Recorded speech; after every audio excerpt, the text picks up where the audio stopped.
family? Welcome to Counterculture. We're here.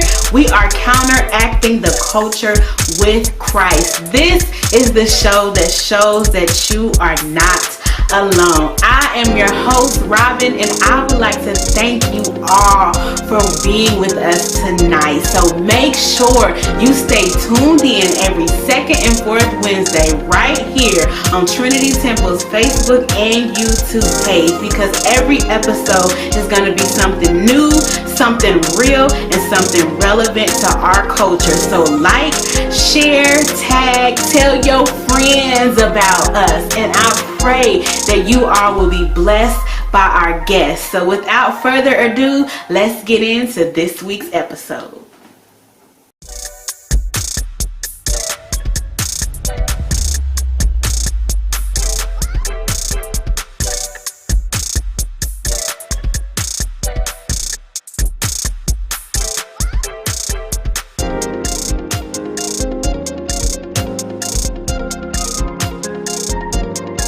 What's up, family? Welcome to another episode of Counterculture. We're here. We are counteracting the culture with Christ. And this is the show that shows that you are not alone. I am your host, Robin, and I would like to welcome you all back to another Wednesday night here on Trinity Temple's Facebook and YouTube page. So tonight, y'all, we have a very, very, very exciting episode with my very, very, very special guest. I would like to introduce you to my brother. His name is Richard Gray. Say what's up to the people. Thank you. How y'all doing? Man, I really appreciate you all having me on. Absolutely. I don't take opportunities like this for granted at all. So thank you. Yes, thank you for being a part of this. I know you are a very busy man, so I definitely don't take it lightly that you have taken time out to come and just have a little chat with me and our audience. So, First of all, let's just get right into it. Tell us a little bit about yourself. Oh man, you just give me the open floor like that. I could be talking all day, but I mean, you already gave my name, but my name is Richard Gray. I go by Rick, I go by Rich, depending on who I'm talking to. I'm 37 years old, born and raised Chicago, Illinois, south side of Chicago. I'm an agent. I guess an NBA agent is a way to kind of categorize it, but the functionality of it is, you know, I'm in sports management. I manage professional athletes, and I'm an entrepreneur. So that's who I am. Okay. That's what I'm about. That's what's up, and we're gonna get into that a little later on with about your career and stuff. So where are you from? I'm from Chicago. Born and raised. Yep. Okay. Yep. What was it like growing up in Chicago? You know, it's crazy to actually like look back on it. Like you see so many different like narratives about Chicago, like in the media right now, but. You know, I go back and I reflect on my childhood, and while I remember some of that stuff, man, life in Chicago for me was like any, you know, typical kid growing up in the inner city. You know, it's highs, lows, it's things that are shocking, but man, I had a great experience growing up. I had a lot of friends. You know, we were close with our neighbors or the people that lived in our building. My brother, my sisters, like all of us are really, really close. So I just had that ideal childhood that you would see in I guess a coming-of-age movie. Like, that's the best way to describe it. And that's what's up. And I asked because you're from Chicago, but we hear the narrative that we hear on TV and in the news about the rising gun violence and gangs and all, just because Chicago is such a beautiful city. I've only been there once, but it's beautiful, and it's so much history, it's so much heritage there. So just the fact that it gets such a bad rep, you know, there's so much more to it.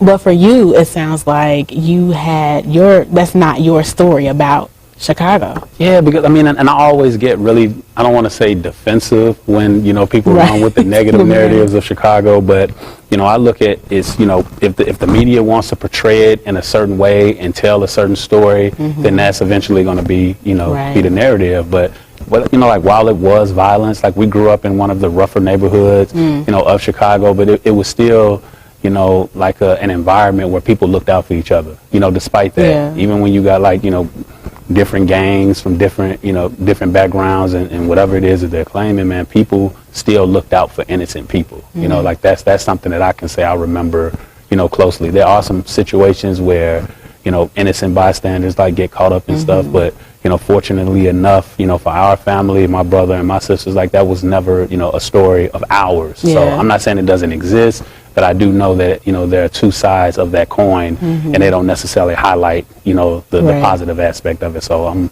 all about the positive side of it. And that's what's up.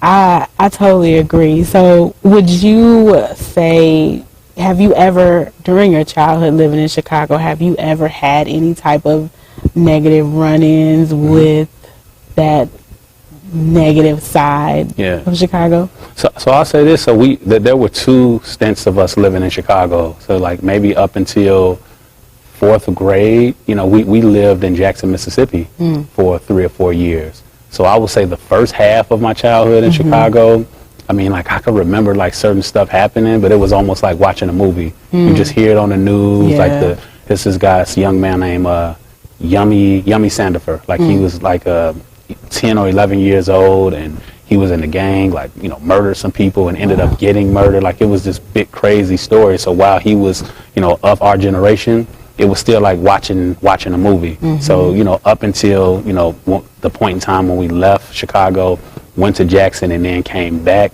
that's when I kind of saw a different, you know, part of Chicago, because, you know, we were teenagers at that point, and we kind of moved a little freely, and then from there, you know, anything can happen. Like the odds of things happening are higher because of where you are. So, you know, I've had, you know, a gun pulled out on me before. You know, I've gotten to, you know, some scuffles where, you know, it ended pretty badly, but, you know, I mean, it still never became a thing where it just altered my outlook of Chicago, because I still, you know, am visible in those communities, connected to those people. So my experience and how I handle it is just a little different. I'll say that.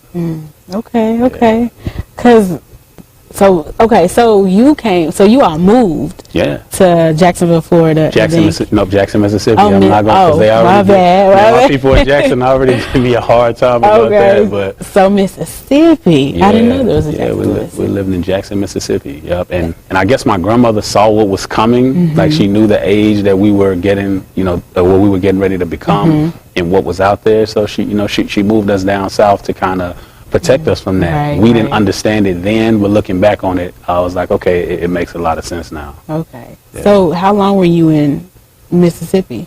We left so I got there 5th grade, and we left maybe halfway through my freshman year of high school. So I actually made it to high school in Jackson, and then we came back to Chicago, and it was we left and came back to the same neighborhood. So we saw, like, you know, some of the gentrification that was taking place. Like the Olympics were coming to, where it was possibly coming to Chicago, so they were trying to get the bid. I saw like housing projects getting torn down, a bunch of stuff. So we came back to the community in transition. Yeah, but it was the same neighborhood though. Okay. Yeah. So from Chicago to Mississippi, back to Chicago. Absolutely. So, and you finished high school in Mississippi? Finished high school in Chicago. Okay, you came back. So what did you do after your high school years? You went off to college? Yeah, so I mean, I actually stayed local, you know, initially. You know, Chicago State University is, you know, one of a handful of Division I's in the city of Chicago, and, you know, I was able to, you know, get a scholarship to play basketball at Chicago State. I stayed at Chicago State for 2 years, and then I transferred to another school, you know, in the city of Chicago. And then from there is when I actually made my way to KC, where I went to Park University, and that's where I ended up finishing and graduating. Okay. Yeah. All right. I'm assuming that's where you met your wife? Yeah, I did.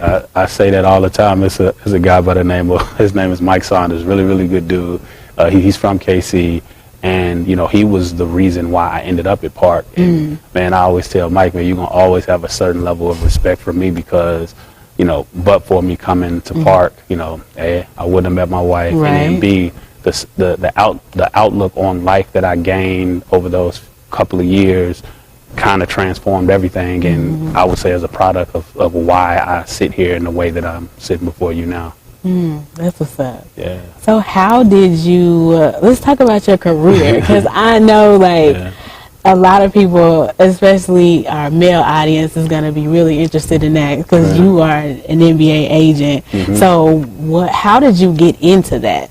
Yeah, oh, man, and this is why I kind of get long-winded when I tell this story. I'm trying to master being able to tell it in a way where it's digestible and people are able to kind of take away from, you know, what they need to get from it. But, you know, my journey was a zigzag, like a big zigzag and some other shapes. You know, like what I do now, I got my first exposure of it years before I actually had a chance to do it. Like there was so many detours in between time. But I mean, the first NBA agent that I met was probably one of the most prominent African American agents, and how I crossed paths with him was it was fate, you know what I mean? And you know, and that's where I'll be able to kind of tie in the whole purpose and God and how that's worked in my life. But his name is Hank Thomas. He's passed. He's been dead for a few years now, but he was Dwayne Wade's and Chris Bosh's agent. Okay. And I actually stumbled into his office because I was interning across the hall for the WNBA team in Chicago. Like they were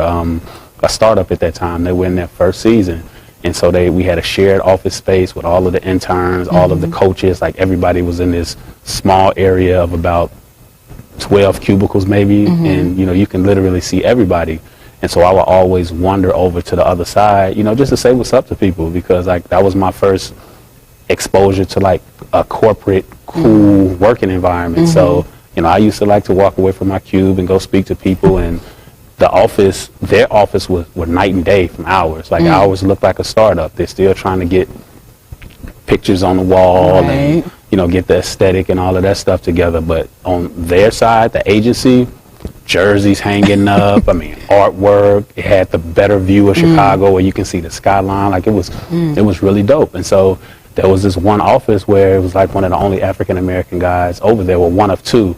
But it was Hank Thomas, and I mean, his office had the jerseys up there. You know, he used to dress cool, like he used to wear Jordans and button-down short shirts, and it was just something different. And I just walked in and just asked him, like what do you do? Like I didn't really know what an agent was and how it worked, and you know, he checked me first. You know, he checked me about just walking into his office and not setting up something with his assistant, because I didn't understand protocol or you know, office protocol, none of that stuff. So that's what being naive kind of played in my favor. So he was actually, he checked me, but he was kind of impressed at the boldness. And he didn't know it wasn't actual boldness. I just didn't know no better.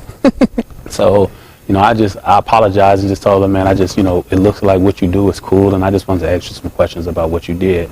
And so he said, so this is what we're going to do. We're going to set up lunch. You go to my assistant. She'll let you know what my schedule looks like, and we can set up some time where I can talk to you over a lunch for 45 minutes or so. And so he told me, you know, during this lunch about, you know, what he did, what it took to do it, and just, you know, with the amount of time that he has, you know, as much of the nuance that he can give me. But, you know, that's why I first got the thought of, you know, going to law school. Like he literally said, you know, as a black agent in a predominantly, you know, white industry, you have to be, you know, your level of excellence has to be better than everyone else for them to take you seriously. And this was before there was an exam to be an agent. You literally just had to do a background test and then go out there and get some players. Whereas when I eventually became an agent years later, there was a test in it, and I didn't have to go to law school. But to not lose track of the story, he pretty much told me, A, go to law school, B, always be professional and on top of your game, and just treat everybody right. Like that was his thing that he gave me, and that was my takeaway. So I was like, and thanks. Those are some good pointers. But I do want to I just want to point out where you said you had went into his office, you saw he was wearing button downs and just his appearance. It was something that attracted you. And I feel like that's dope, because nowadays when you see young black men on TV now, it's the complete opposite. It's either, you know, the extreme left, where we see them in dresses, or it's the other way where they're wearing baggy clothes and jewelry and, you know, hair everywhere and all kind of stuff. But you see a man who is presentable, professional, dressed nice, and that's something that attracted you to him, to prompt you to just walk up in his office.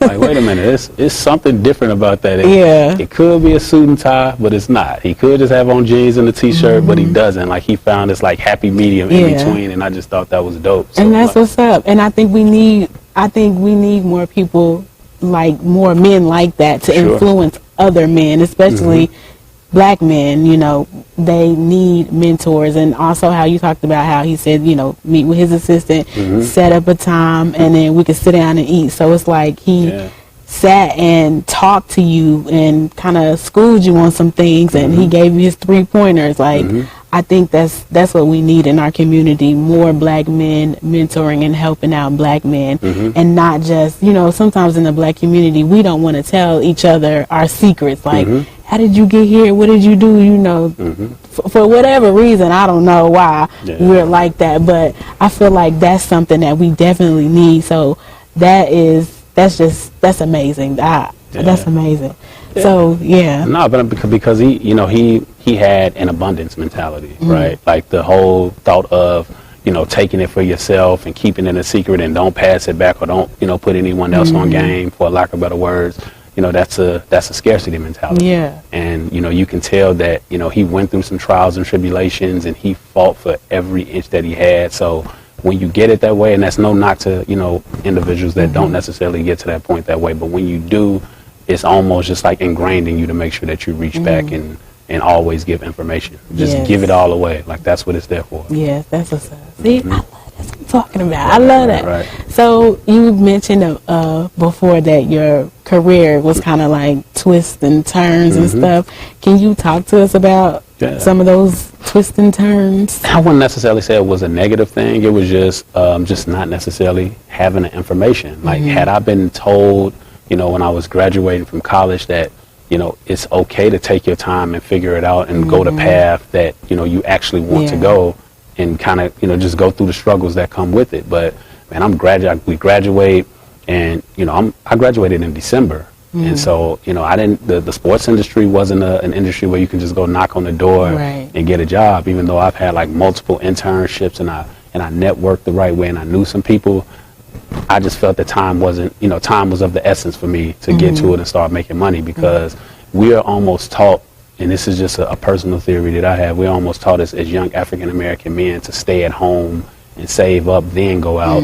You know, you don't want to be labeled as the dude that's grown and staying at home. It's like this negative thing. And so I was in a rush, and so instead of me waiting and kind of following through on what I felt I built up those last couple of years, I had to go get a job where I was going to be able to make some money, because there's no way I'm going to be living at my mom's house at that time, Lord, 22 years old. So I'm thinking, that's super young. We are literally told that you can't be you a bum if you on the couch at your mom's house at 22. So I might have moved out on the first check that I got with my real job. So imagine that. A 22-year-old out on his own.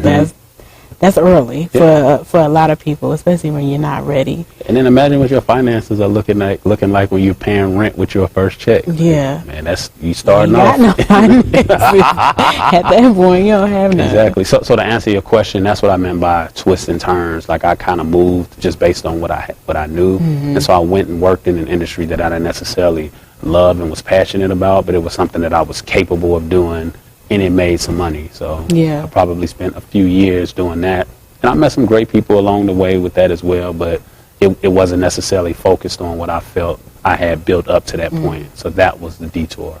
Okay. So how did you have you always been into sports, like into basketball? Have you always been like that? Absolutely. I mean, I played ball. So I started playing in 6th grade.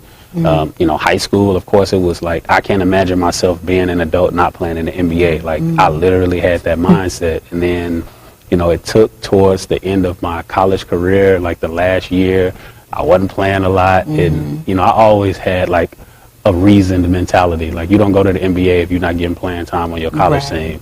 So I kind of, at that point, like, okay, well, what do I like to do? Because I hadn't necessarily started planning for like life after college, and let alone life after sports. And so I was like, okay, let me figure out how can I combine working and sports. And so that's how I ended up, going after internships in the sports industry, because it's literally one of the biggest business platforms that you can find in the workspace. And so that's how I kind of made that shift and kind of stayed a foot in the game. And I can imagine that that's probably one of the toughest places as well. Though it's one of the biggest, I can imagine it's pretty tough. And what was your degree in college? Yeah, so communications. It was a Bachelor of Arts in Communications with a minor in broadcasting. Is this at Park and at? Because I knew it was Chicago. Chicago State. I was a computer science major at Chicago State, and then at Robert Morris, I was graphic arts, right? And so when I got to Park and it was getting closer to, it's about time for you to be getting ready for graduation. I didn't have the credits in either of those two majors to be able to graduate in time. And I'm like, man, I'm not about to take 2 more years to graduate from college. So I went to my advisor and I asked like what my options were. And he was like, you have the most credits in communications, so we can get you out of here in a year if you do communications. I'm like, okay, cool, communications it is. And then he said, take a look at the different minors. And so you didn't really have a plan. I didn't have a plan. Like, it was a plan for me, but it wasn't my plan. You see what I'm saying? Yes. So, and then broadcasting, I mean, I've always, liked to watch like sports TV, and I was always big in arguing about sports. I mean, I love radio from an entertainment standpoint, so I was like, okay, let's do this. Yeah, that's what's up. That is hilarious. So that's how So you just kind of fell into a communications degree. Fell into it because that was my path to get that degree. So how does your communications degree help you being an NBA agent? Well, look at it like this. I mean, this is the biggest thing, and I laugh at this. Like, some of my, biggest clients are actually working in broadcasting, right? And so a lot of the prep work that goes into, what they need to do on air, the media prep, the subject matter, like, I come up with all of that stuff, and I help curate their voice for on air stuff. So it turns out like the thing that's probably the most relevant in what I'm doing today is tied exactly to what I actually got my degree in. And it was, I like to say coincidence, but that's a different conversation that we're going to have. Yes. Which brings me into my next question. How have you seen, because that sounds like divine intervention to me. So I was like, ask, how have you seen God work in your career, and how has your faith just kind of taken you to the next level to help you get to where you are now? I mean, it's a mixture. It's a mixture of faith, and it's a mixture of understanding purpose, right? And it can't necessarily be tied to like a specific thing or a specific outcome. It's just how you move and the energy that you carry. So when I hear like, divine intervention, that is stumbling into Hank Thomas's office to understand what an agent is and get that information at that time. And then it's later a key part of my life, 15 years later, or accidentally getting a broadcasting degree, and then one of my clients being probably one of the biggest, athletes working in broadcasting today, and me being a critical part of that. So it's a 100% divine intervention. Divine intervention, and it's nothing but God. That's what's up. I love that, because I was listening to a podcast that you were on a little while ago, and you were talking about how, and let me try to get this right, but I remember I named this episode Faith, Family, and Favor. And the reason why I added favor is because, for one, like you said, you just kind of walked into his office and he kind of took you under his wings, so to speak. And then in the podcast that I listened to, you were talking about how it was a particular job that was, I guess they were hiring, but you didn't like apply for it. You just emailed the person directly. So I was like, what? Like, like someone like me, like I would have never even thought to do that. I would just, okay, let me apply for this job. But you like skipped over all of that and just email, dude. Yeah, but I mean that, like, so like the first, we didn't talk about the internships, but like, working for, like, my first internship opportunity was the Chicago Cubs, and this came after Christmas break, when I realized, okay, the season is about to be over in March, like basketball is about to be a wrap, you need to try to figure out what it is that you want to do. And so I literally just, at that time, we were searching on Yahoo. So I did like a Yahoo search for like sports jobs in Chicago. Yeah, how long ago that was? Yahoo? Like, Yahoo. if I mistakenly searched something on Yahoo, I feel like they stole the search from me. But so I Googled, entry-level sports jobs in Chicago. Googled Yahoo. And then the Chicago Cubs were actually taking applications for an internship with the Cubs. Like, I grew up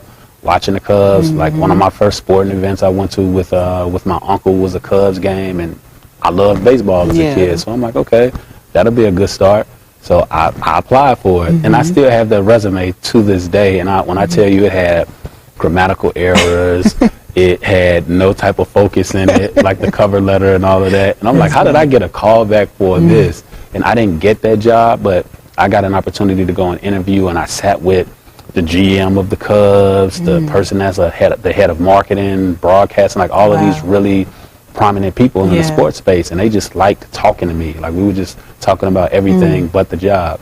And that's probably why I didn't get the job, but they just told me, keep at it. Something's gonna, work out for you, and just reach out to us down the line of anything, if you ever need any help with anything, which I did all the time. Like, I harassed them, but I ended up getting an opportunity with the WNBA team, like I said. And the thing about that job was it wasn't a lot of structure in a good standpoint. Like, they allowed us to get experience and opportunity wherever we like. Like, if I wanted to go sit with the coaches for the day, they allowed me. If I wanted to sit with the marketing team, they allowed me. And I guess it was one of my coworkers, she was more privy to like how it worked, and she got her hands on like this contact database with just all of these like leaders in sports.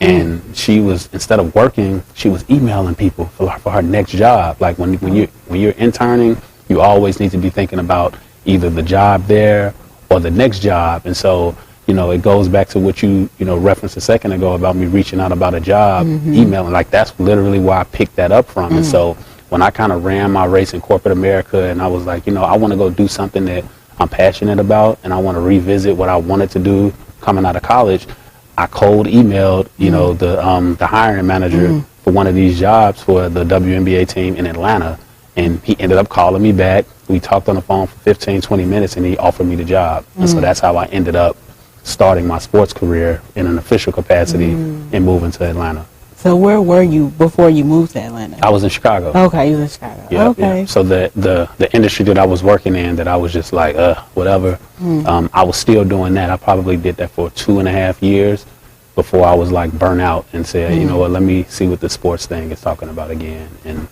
that's how I got that opportunity. Wow, that's what's up. Yeah. That was a bold move. Yeah. I said, to me, it sounds like that was a bold move, but that's dope. So, in the podcast that I just mentioned, one thing that stood out to me about you, just listening to it, is you're articulate. You're a young man. You coming from Chicago, and I just kind of want to just point that out, because I feel like, to me, you just seem like you're well put together. You're married. You have a son. You're educated. You take chances. You take risks, even though some of them are accidental. Gassing me up. But I say that because, and I don't mean gassing, but but like, it's just because I feel like we need more men like you to be like a poster for the black community. I'm sure everything isn't perfect. Nothing is all together. Nothing is perfect. But just the fact that you can sit here, you can talk about, your twists and turns and the mistakes you made, and you talked about the grammatical errors on your resume, and it's like, but even so, look at where you are now. You still kept going. You still kept trying. You still continue to do and search and find, even though, like you said, towards the end of your college, you wasn't really sure what to do. Like, you still like kept going. You didn't give up, and just the fact that you're still a young man and you're working hard, you're married, you have your son, you're taking care of your family. This is what we need to see. You know what I mean? Like, Absolutely. so I just want to commend you, sir, Thank you. And I thank God for you. Also, just, I know I said this in the beginning, but just for you coming and to be on my counterculture show, it's what we need. It's what we need to see. So I just appreciate you being you. Thank you. I just wanted to throw that out there. I appreciate that, and I mean when Pastor like approached me about it when we had the conversation, it was a no-brainer for me because that's literally, if we're gonna move this conversation to the spiritual side, I always wondered or questioned how can I be of service in the church. And I mean I grew up in church. I mean, for crying out loud, but Episcopal schools, Catholic schools, Episcopal churches. I mean, all of this stuff. Like I was always in the church, but I was existing, but didn't necessarily know where I fit. And I can think of numerous times. Like I've been, attending Trinity since 2006 when Bishop Henderson was here, right? Okay. And I know there have been plenty times throughout my life where I be back here and I've stood in front of this very church and provided testimony about not making it, but where I was trying to go. I've always been open to talk about that process, and I don't even like using the terminology struggle,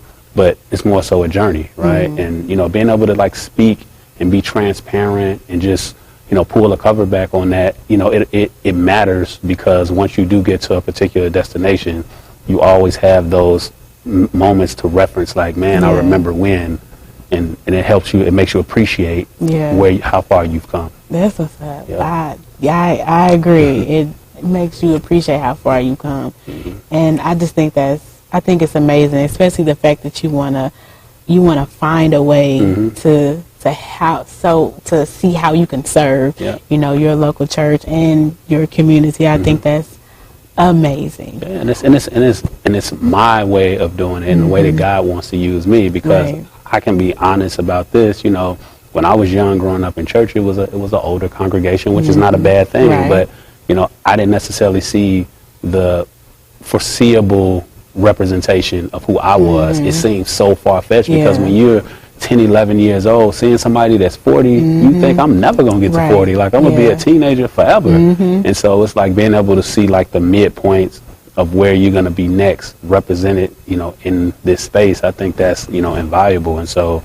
that's what I want to be for guys that, have my background from the community that I come from, and it's just figuring out how to do it. That's and it's still a work in progress, but that's what I'm doing. Yes, I love to hear that. That just warms my little heart. That's dope.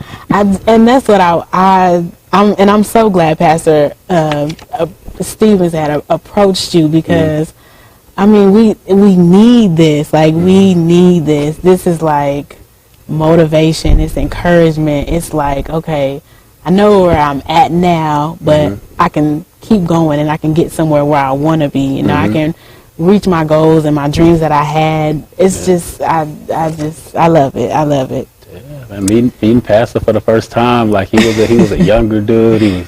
He was cool. You used to date a Laker dancer? What? Oh, so tell me more. But it was always rooted in, spirituality, God, furthering that mission. It's just been, it's probably one of the best things that ever happened to me. That's what's up.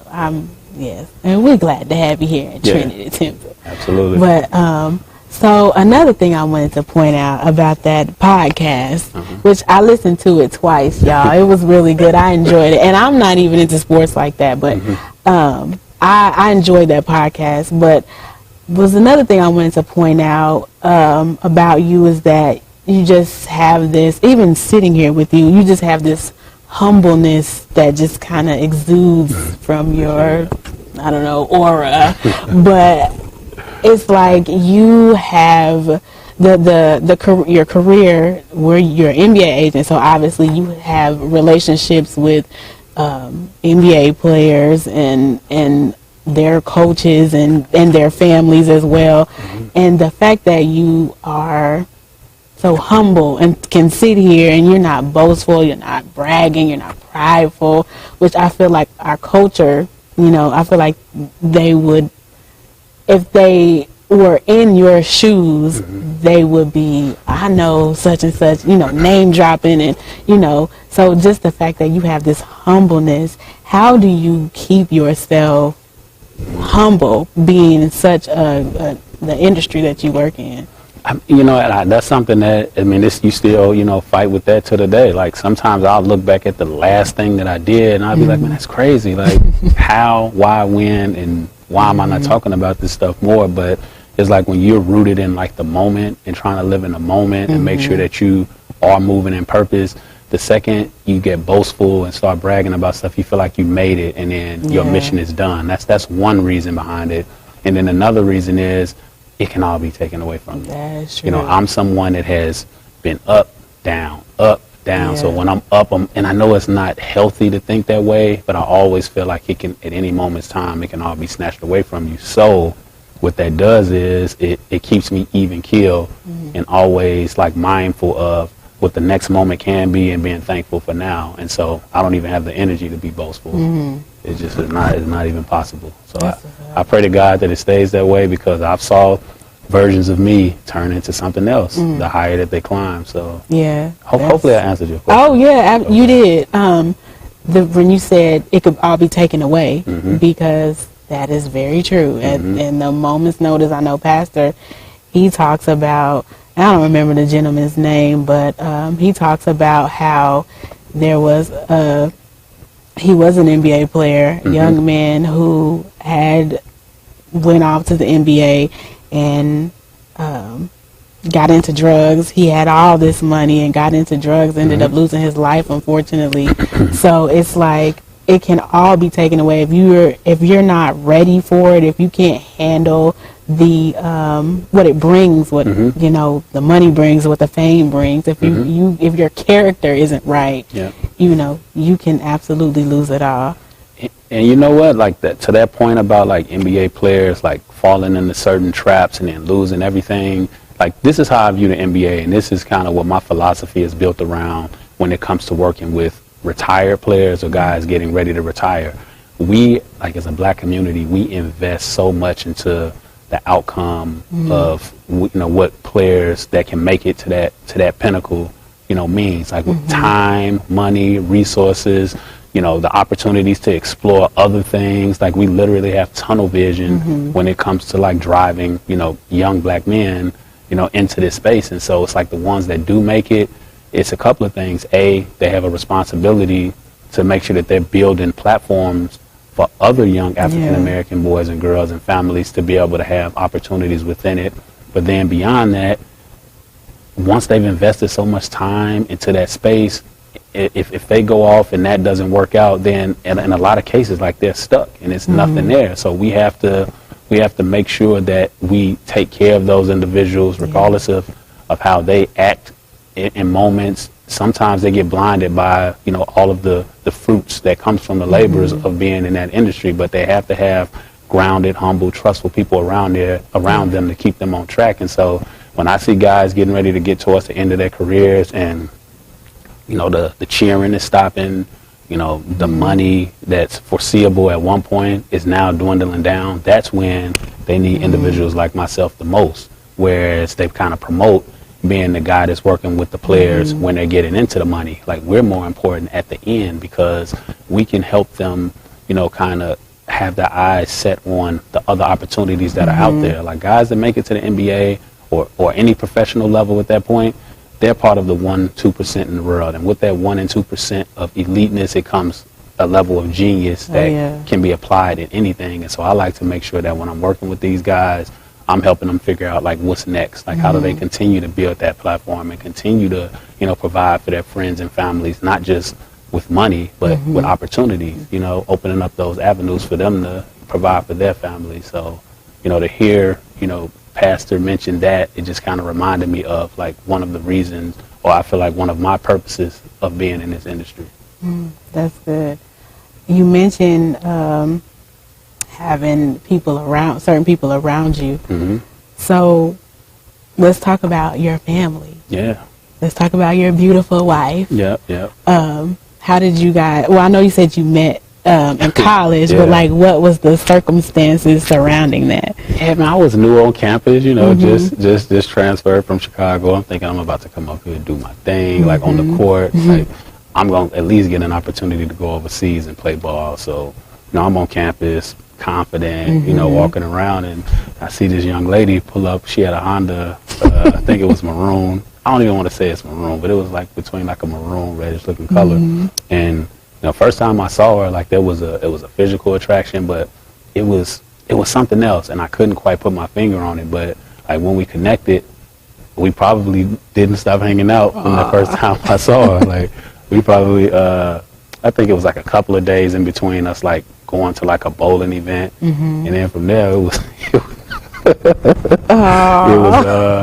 it was movie nights and going to TGI Friday and kicking it. So, and it was something about her spirit. She kept me grounded. It was this little like place of understanding, and it comes from the type of upbringing that she has, and it was something that I didn't personally expose what we're exposed to growing up, and it just kind of took a life of its own.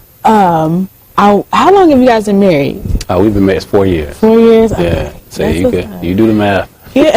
Count it up. That's what's up. Yeah. So you guys met at Park, dated. Y'all been married now for 4 years, and you all have a little one. Tell me about him. Man, he's he is a task in a good way.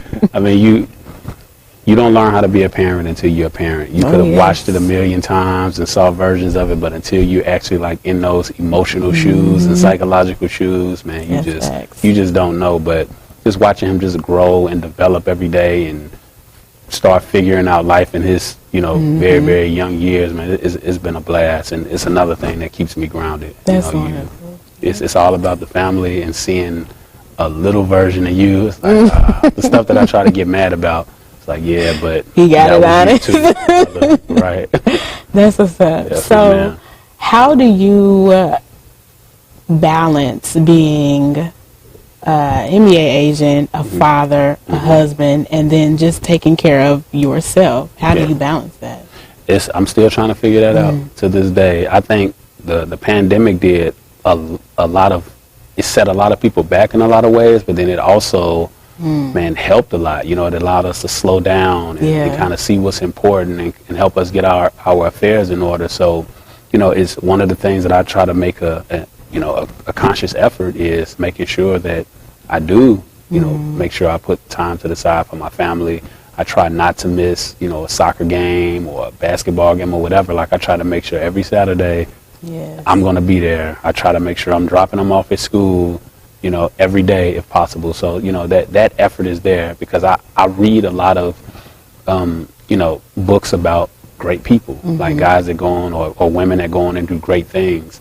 And the thing that I find out that they regret the most is how much time they were able to put into their family. Like they do these transformative things to the world, like big visionary stuff. And the thing that they regret the most is the time that they were able to pour into their families. And so that's something that's like at the top of my mind, like when I, think about both my wife and my kid. And I'm doing a better job at it. Well, that's beautiful to hear.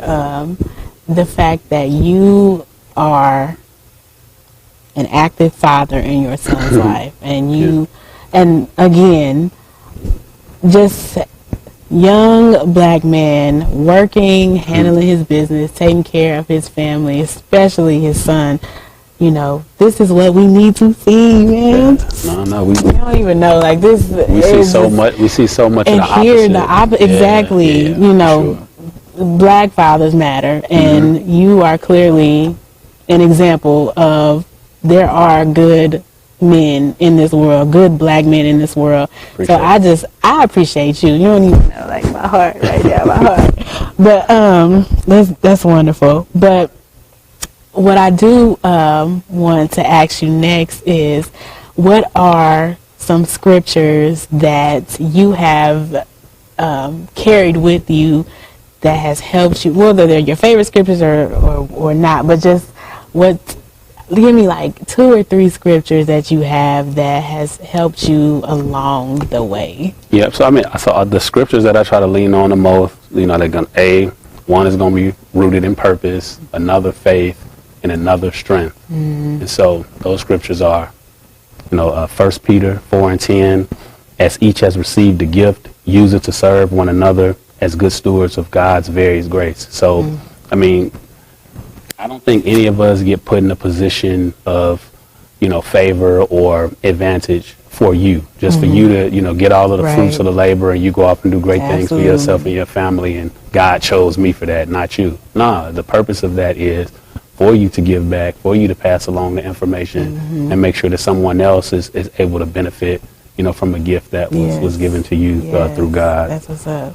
Hebrews 11:1, now faith is confidence in what we hope for and assurance about what we do not see. Yes. And I mean, the story that I've lived, the journey that I've, gone through so far, I couldn't tell you what tomorrow looked like in a lot of those cases. So, walking blindly and making sure that, you're rooted in faith, that's a critical part of it. Yes, absolutely. And then, my favorite, Philippians 4:13, I can do all things through Christ who strengthens me. Yes.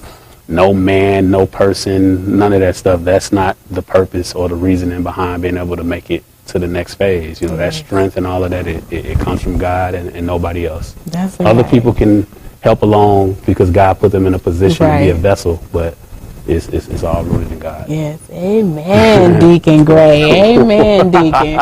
I love it. That was amazing. You said faith, strength, and purpose. Yes, I love it. Yeah. Well, as we come to a close of this episode, I would like if you could just encourage our audience tonight, encourage a young man or even a young woman who is in the middle of their college life, their college career, trying to figure it out. Someone who is working in an area that they might not be passionate about. A young man who might be growing up in an area, that is not the best. But can you encourage our audience tonight? Yeah. I mean, a thing that I like to lean on the most is today is not the end all be all. Like, you're going to always get tomorrow to, take another stab at it, because in tomorrow comes, resources, encouragement, a different mindset, a different spirit, God telling you something. So, just where you are now is not the end of it. You're going to always have an opportunity to improve your circumstances and put yourself in a better situation. So, just always lean on that and you won't have a problem. Yes, that's what's up. That's some good advice. Tomorrow, don't give up. Yeah. Well, family, I would like to thank you all again for tuning in. Yes, I appreciate you. You don't even know. This has been an amazing episode, and I have been encouraged. But I don't want to leave you guys again. I don't want to end another episode without wanting to invite someone to Christ. If you do not know Jesus Christ as your Lord and Savior, I would like to extend the invite to you right now. If you could just pray this prayer with me and just say, Dear Heavenly Father, I thank you right now that you are God and that you sent your Son, Jesus Christ, to die for my sins. And I believe that you died. I believe that you was buried and that you rose again and that you are now sitting at the right hand of the Father. I confess my sins to you, Lord. I pray and ask for your forgiveness. Blot out my transgressions, create in me a clean heart and renew the right spirit within me. And if you prayed that prayer, I would like to welcome you to the family. You are now saved, and we thank God for you. And we also thank God for our audience, our virtual audience. And also, if you all would like to be a blessing to the ministry and to the work of the Lord, below, or actually not below, but coming up after we fade away, will be a list of ways that you could give to help grow the ministry. So until next time, y'all, for my guest, Richard Gray, I am your host, Robin. Peace. Peace.